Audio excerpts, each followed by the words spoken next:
For now, sinasabi nga niya na inosente siya.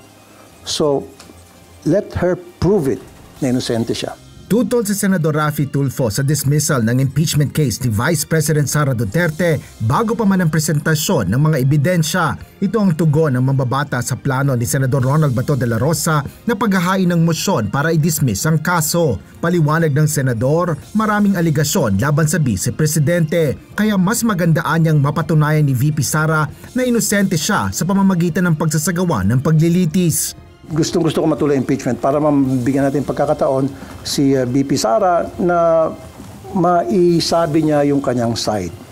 Mas maganda, di ba, ma-clear niya yung name niya sa pamagitan ng pagdidepensa niya doon sa impeachment at mapapatunayan na inosente siya as opposed to yung mababasura before na magkaroon ng hearing sa impeachment.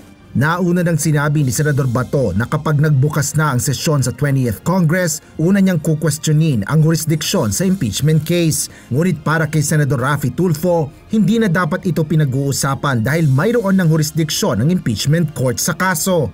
Magkakaroon talaga ng hearing sa impeachment. It's just a matter of, siguro may maghihiling na madidismiss yan o ibabasura. Now, I'm not for it.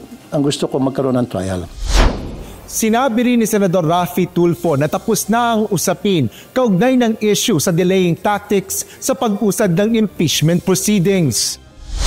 Dahil unang pagkakataon na magiging Senator Judge, pinaghahanda ang mabuti ni Senador Raffy Tulfo ang napipintong paglilitis sa Vice Presidente. Kumukonsultaan niya siya sa ilang abogado at dating justices ng Sandigan Bayan at Korte Suprema upang magkaroon ng sapat na kaalaman at makagawa ng intelihenteng desisyon.